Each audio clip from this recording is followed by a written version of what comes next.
it's crazy because I talk to my children about that. You know, I've apologized multiple times, not multiple times, but I have apologized multiple times to my children about that, about, you know, not choosing the right father for them, you know, especially with, you know, knowing what I knew about him, you know, and how he was, you know, and still moving forward with having children with him.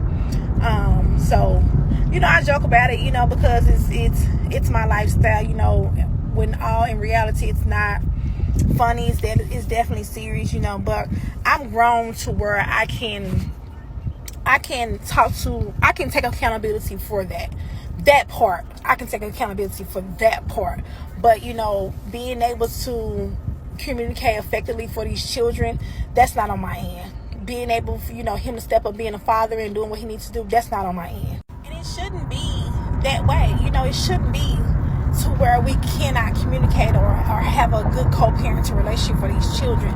You know, especially with being that we have a small village. We don't have a big village for them. So it starts with us to be able to communicate effectively and be able to lead them in the right direction in the way that they need to be led. You know, and this is not a video for me trying to bash my kid's father. It was just that, you know, I saw something actually that, you know, she spoke about women take accountability for, you know, choosing a father for our children.